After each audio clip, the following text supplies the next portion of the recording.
The orange sky bled through Marcus Thompson's office window like a wound that wouldn't heal. Ash fell like snow on the fire station's glass doors, and the radio crackled with desperate voices from crews scattered across 3 counties.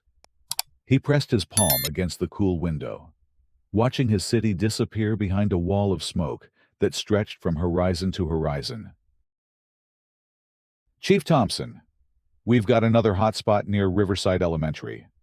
Lieutenant Sarah Rodriguez burst through the door, her uniform already stained with soot, though she hadn't left the station in hours. "Engine 47 is requesting backup, but we're stretched thin as paper." Marcus turned from the window, his weathered face etched with lines that hadn't been there a week ago. At 52, he'd fought fires for 28 years, worked his way up from rookie to chief of the largest fire department in the state. But nothing had prepared him for this. 5 days of relentless blazes consuming everything in their path, fueled by drought and winds that changed direction like a manic child's toy. "Send Engine 23, he said, his voice hoarse from smoke and exhaustion. "Tell Captain Morrison to prioritize the school zone evacuation routes." The radio on his belt squawked to life. "All units. We have a structure fire at 1247 Oak Street. Single-family dwelling. Possible occupants trapped inside." Marcus grabbed his helmet from the desk. "Rodriguez, you're with me. This whole city's going up in flames, and we're playing whack-a-mole with spot fires." As they rushed toward the bay where the engines waited, neither of them could have imagined that across town. Karen Whitmore was dialing 911 with trembling fingers, and a plan that would turn their worst nightmare into something far more sinister. Karen had lived in Cedar Hills for 37 years, in the same colonial house her parents had bought when she was 8. She'd watched the neighborhood change, watched new families move in, watched property values climb and fall like a roller coaster she couldn't control. At 59, with her silver hair pulled back in a perpetual bun and her thin lips pressed into a line of disapproval, she considered herself the unofficial guardian of community standards. But standards didn't pay the bills. The divorce settlement had left her with the house, but not much else, and her fixed income barely covered the rising property taxes. She'd been watching the fires with a mixture of fear and something else. Something that made her stomach twist with guilt and possibility. She pressed the phone to her ear, listening to the ring. Once, twice.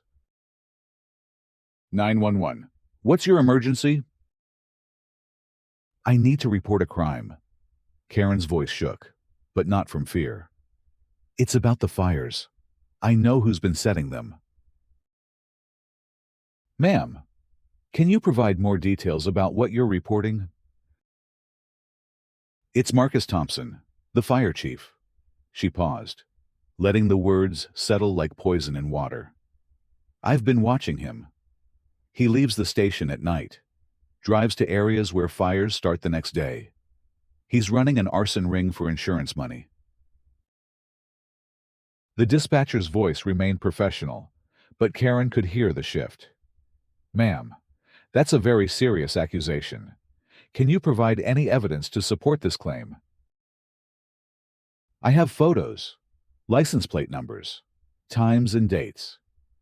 Each lie rolled off her tongue smoother than the last. "You need to arrest him before he burns down the whole state." 2 hours later, FBI agents surrounded Fire Station 19 like wolves circling wounded prey. Agent Jennifer Walsh flashed her badge at the desk sergeant, her face grim with the weight of the accusation she was about to deliver. "We need to speak with Chief Thompson immediately," she said.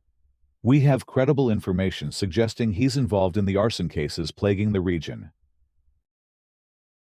The desk sergeant, a 20-year veteran named Pete Kowalski, stared at her as if she'd just claimed the moon was made of cheese. "You want to arrest our chief, while half the county's on fire." "Stand aside, Sergeant." Marcus was reviewing deployment maps when they found him. Red pins marking active fires scattered across the wall, like drops of blood. He looked up as Agent Walsh entered, flanked by two other agents, whose hands rested conspicuously near their weapons. "Chief Thompson, you're under arrest for conspiracy to commit arson, insurance fraud, and domestic terrorism." The words hit him like a physical blow. The room tilted, and for a moment, he thought he might collapse. "What are you talking about? I've been fighting fires for 3 decades. We have credible evidence that you've been orchestrating the very fires your department has been responding to." Agent Walsh stepped closer, her voice cold and certain. "You have the right to remain silent." Lieutenant Rodriguez stood in the doorway, her face pale with shock. "This is insane. Chief Thompson saved my life during the warehouse fire in 2019. He's dedicated his entire career to protecting this community." "Ma'am, please step aside. We're conducting a federal investigation." As the handcuffs clicked around Marcus's wrists, he thought about his wife Maria, about his daughter Sophia, who was starting her sophomore year at State. He thought about the families huddled in evacuation centers, trusting that he and his crews would keep them safe. "Rodriguez," he called over his shoulder as they led him away. "Keep the crews focused on the fires. Don't let this madness distract from the mission." But the damage was already spreading faster than the flames themselves. News vans descended on Fire Station 19 within hours. Headlines screamed across every channel: "Fire Chief arrested for arson conspiracy." Social media exploded with speculation and outrage. At the evacuation center in the high school gymnasium, families who had lost everything watched the news with growing panic and confusion. Harold Martinez clutched his wife Elena's hand as they sat on a cot surrounded by their few salvaged possessions. "If the fire chief was setting the fires, how do we know the evacuation routes are safe?" Elena whispered, her eyes fixed on the television screen. "How do we know where to go?" The question rippled through the crowd like a virus. Parents pulled their children closer.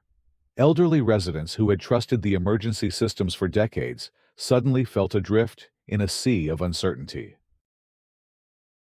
Without Marcus's steady leadership, the fire department's coordination began to fray.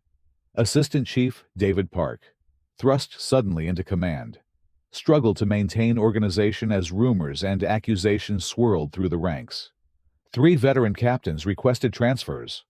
2 rookie firefighters quit outright, too shaken to continue. "We're down to 60% capacity," Park told Mayor Rebecca Liu during an emergency meeting in the City Hall bunker, where they'd moved operations as smoke made the upper floors uninhabitable. "The men don't know who to trust anymore." Mayor Liu rubbed her temples, her usually immaculate appearance disheveled after 5 days of crisis management.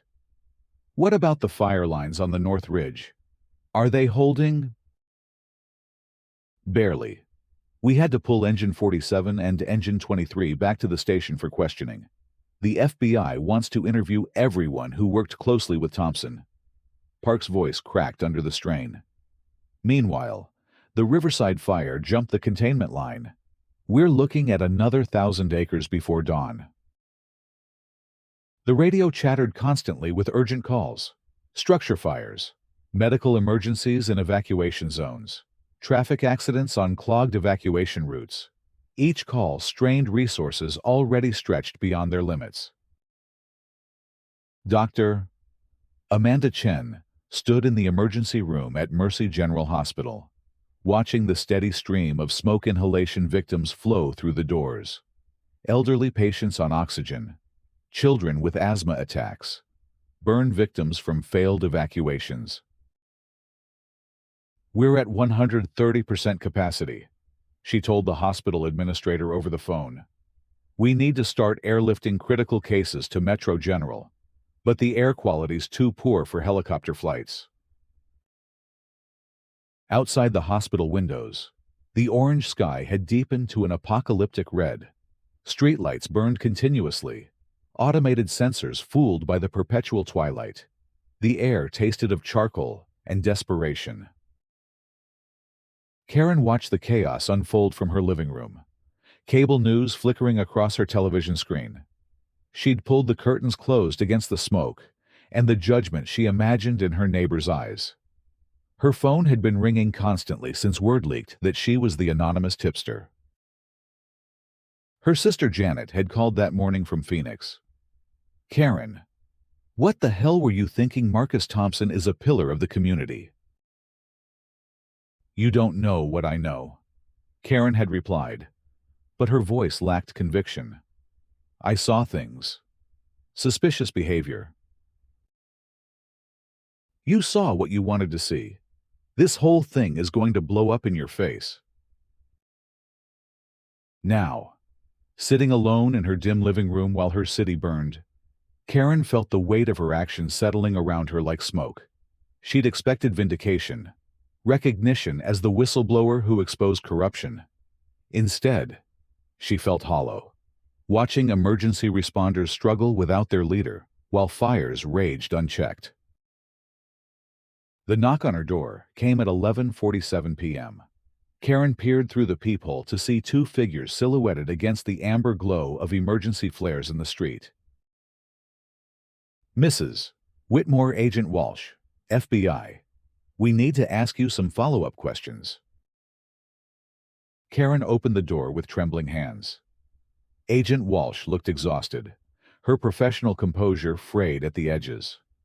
Behind her stood a tall man in a rumpled suit, who introduced himself as Agent Martinez. "May we come in?" Agent Walsh asked, though she was already stepping across the threshold. They sat in Karen's living room, the television muted, but still flickering with images of fire and devastation. Agent Walsh pulled out a tablet, her fingers swiping across satellite imagery. "Mrs. Whitmore, we've been analyzing fire patterns and communications data. Something doesn't add up about your report." Karen's mouth went dry. "What do you mean?" "These satellite images show heat signatures and wind patterns over the past 2 weeks." Agent Walsh turned the screen toward Karen. The fires didn't start in random locations. They began at specific points along natural fire breaks that would normally contain them. Agent Martinez leaned forward. "Someone with detailed knowledge of fire behavior and local geography has been strategically weakening containment barriers, clearing brush, creating fuel corridors, timing ignition with weather patterns." "But Chief Thompson," Karen started, "has been responding to fires, not setting them. His GPS tracker, his phone records, his credit card transactions, all place him exactly where he should be during a crisis of this magnitude." Agent Walsh's voice hardened. "What we want to know is how you knew to call in that report at exactly the right moment to maximize chaos." Karen's hands clenched in her lap. "I don't understand what you're implying." "We've traced some interesting communications, Mrs. Whitmore. Phone calls between your number and several burner phones registered to known arson-for-hire operations. Text messages with detailed information about fire department deployment schedules." The room seemed to spin around Karen. This wasn't how it was supposed to happen. The plan had been simple: create enough chaos to force property values down, buy up the land cheap through shell companies, then profit from the inevitable rebuilding boom. "We found the shell company too," Agent Martinez said quietly, as if reading her thoughts. "Whitmore Development LLC, incorporated 6 months ago. Significant cash deposits from offshore accounts with ties to suspected arson rings, operating across 3 states. Karen stood abruptly, knocking over her coffee cup. Brown liquid spread across her white carpet, like a stain that would never come out. I want a lawyer. Smart choice, Agent Walsh said, standing as well. Karen Whitmore, you're under arrest for conspiracy to commit arson, domestic terrorism, filing false reports, and accessory to attempted murder. As the handcuffs clicked around her wrists, Karen thought about her parents, about the house she'd thought she was protecting, about the community she'd betrayed for the promise of easy money. Outside her window, the orange sky pulsed like a beating heart, and she could hear sirens wailing in the distance. The revelation of Karen's true role broke across the news cycle like a tsunami.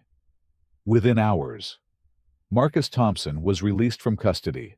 His charges dropped, his reputation slowly beginning the long process of rehabilitation. He returned to Fire Station 19 at dawn, walking through doors he'd thought he might never see again. The crew gathered in the apparatus bay, their faces showing relief, mixed with shame at having doubted their leader, even momentarily. "Chief?" Lieutenant Rodriguez stepped forward, her voice thick with emotion. "We never should have—" Marcus raised a hand, stopping her. "No apologies. We've got fires to fight and people to save. Let's get back to work." But the damage to the fire response had been severe. In the 36 hours Marcus was in custody, the fires had consumed an additional 15,000 acres. 3 more neighborhoods had been evacuated. The Riverside Elementary School, saved by Marcus's crew just days before, had finally succumbed to the flames when backup units were pulled for questioning. The state governor, Patricia Reeves, called an emergency press conference for Friday afternoon. The media gathered in the Capitol Rotunda, cameras trained on a podium flanked by American and state flags that hung limp in the still, smoky air. Governor Reeves stepped to the microphone, her face grave but determined. Behind her stood Attorney General Michael Chang and FBI Director Susan Torres, their presence underscoring the gravity of the situation. "Citizens of our great state," Governor Reeves began, her voice carrying clearly through the rotunda and across television screens throughout the region. "We gather today in the shadow of tragedy, but also in the light of truth." She paused, letting her gaze sweep across the assembled reporters and cameras. For the past week, our firefighters have battled not only the worst wildfire season in our state's history, but also the devastating effects of a calculated act of domestic terrorism. The word terrorism sent a ripple through the crowd. Cameras clicked rapidly, capturing every nuance of the governor's expression. Karen Whitmore, a resident of Cedar Hills, deliberately provided false information to federal authorities, accusing Fire Chief Marcus Thompson of crimes he did not commit. But her actions went far beyond a simple false report. Working with known arson organizations, she helped orchestrate the very fires that have devastated our communities. Behind the cameras, Marcus Thompson stood with his wife Maria and daughter Sophia, who had driven up from college as soon as the charges were dropped. He watched the governor's words restore his reputation, while simultaneously revealing the full scope of the betrayal his community had suffered. "The evidence is overwhelming," Governor Reeves continued. "Bank records show Mrs. Whitmore received substantial payments from organized arson rings. Phone records reveal she provided detailed information about fire department positions and containment strategies. She deliberately weakened our response capabilities at the moment of our greatest need." Attorney General Chung stepped to the microphone as the governor moved aside. "The state is pursuing maximum penalties under our domestic terrorism statutes. Mrs. Whitmore faces life imprisonment without the possibility of parole. Her assets have been frozen and will be liquidated to compensate victims of her crimes." In the county jail, Karen sat in an orange jumpsuit, watching the press conference on a small television bolted to the wall of the common area. Other inmates had given her a wide berth, once word spread about her charges. Even among criminals, there were lines that shouldn't be crossed. Her court-appointed attorney had been blunt during their first meeting. "They have you dead to rights. Karen, phone records, bank statements, surveillance footage. Your best option is to cooperate fully and hope for a plea deal." But cooperation felt impossible when the scope of her betrayal stretched so far beyond what she'd originally intended. She'd told herself it was about property values, about economic opportunity. She hadn't thought about the families who would lose their homes, the firefighters who would risk their lives battling blazes she'd helped create, the children traumatized by evacuations and uncertainty. Governor Reeves returned to the microphone for the final portion of her statement. "I want to speak directly about Fire Chief Marcus Thompson. This man has served our state with distinction for nearly 3 decades. He has risked his life countless times to protect our communities. The false accusations made against him were not just an attack on one man, but an assault on the integrity of our entire emergency response system." She turned to face Marcus directly. "Chief Thompson, on behalf of every citizen of this state, I apologize for the injustice you have endured. Your character and dedication have never been in question among those who truly know you." Marcus stepped forward, his firefighter's uniform pressed and clean, despite the week of chaos. "Governor Reeves, thank you for your words. But I want to be clear about something. This isn't about me. It's about the community we serve and protect." His voice carried the weight of exhaustion and determination. "We've lost homes. We've lost treasured places. We've lost the sense of safety that every community deserves. But we haven't lost each other. We haven't lost our commitment to standing together when times are hardest." He paused, looking directly into the cameras. "To every firefighter, every paramedic, every police officer, every volunteer who has worked tirelessly this week, I want you to know that your service matters. Your sacrifice matters. We don't fight fires for recognition or reward. We fight them because that's what communities do for each other." Governor Reeves concluded the press conference with an announcement that sent shockwaves through the fire service nationwide. "Due to the extraordinary circumstances our state has faced, and in recognition of Chief Thompson's exemplary service under the most challenging conditions imaginable, I am appointing him as State Fire Marshal, effective immediately.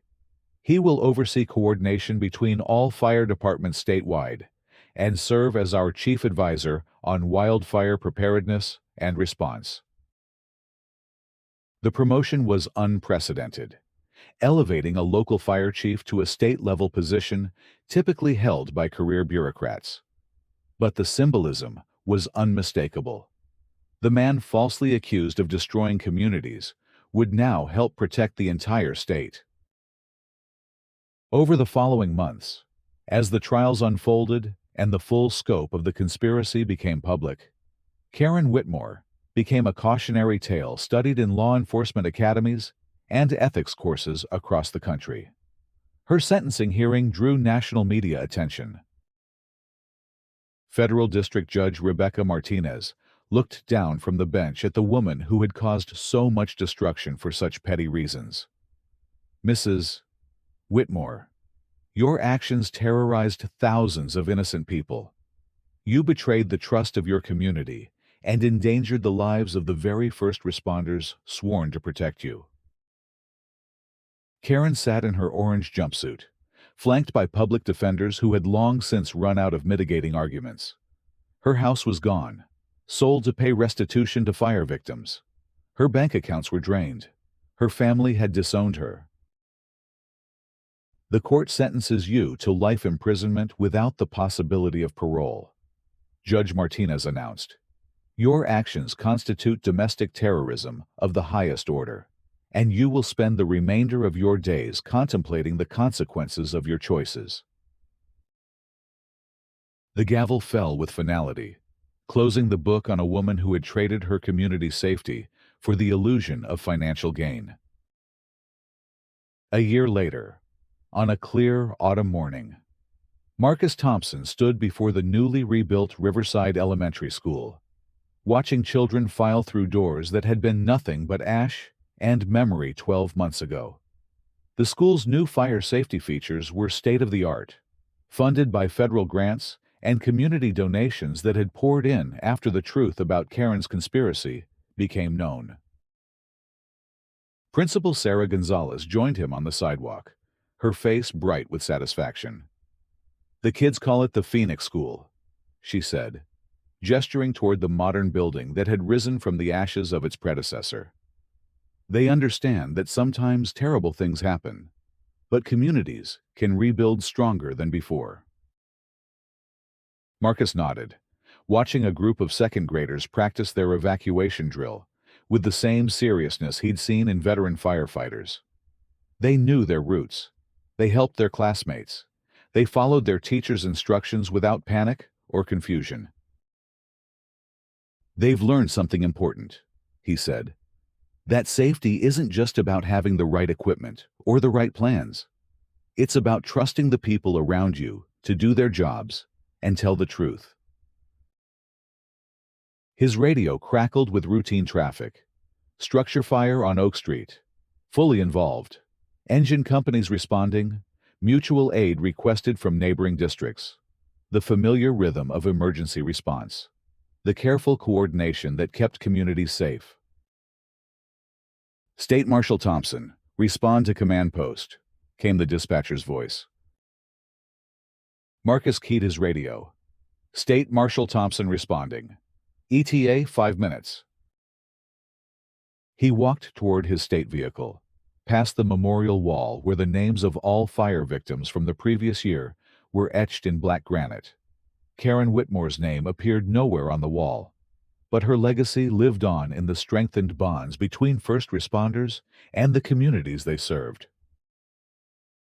As he drove through the rebuilt neighborhoods, past new homes designed with fire-resistant materials and defensible space requirements, Marcus reflected on the paradoxical gift Karen's betrayal had ultimately provided.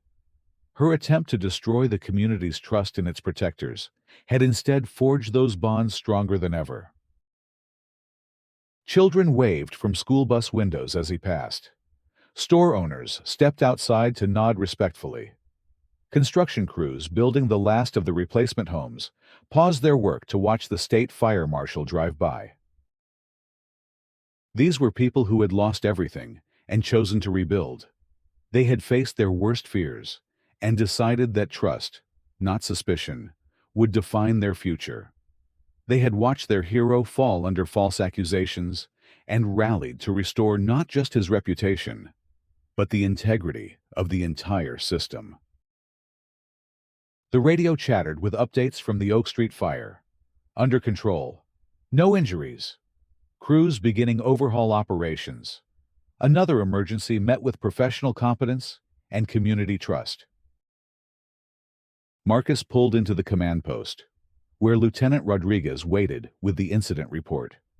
She had been promoted to captain after her exemplary leadership during the crisis, and she wore her new bars with quiet pride. "How are we doing, Captain?" he asked. "All good. State Marshal. Textbook response. Community cooperation was outstanding." He smiled, looking out at the scene where firefighters worked methodically through their post-fire procedures, while neighbors offered them cold drinks and words of appreciation. This was how it was supposed to work. This was what Karen Whitmore had tried to destroy and ultimately made stronger. The orange sky had given way to blue. The smoke had cleared. The community had not just survived its trial by fire, but emerged with renewed faith in the bonds that held them together. And in a maximum security federal prison 3 states away, Karen Whitmore sat in her cell, staring through barred windows at a sky she would never see freely again, contemplating the weight of choices that had seemed so reasonable when greed whispered louder than conscience. The fires were out. The truth had prevailed. The community was whole again. Justice, like the sky above them, was finally clear.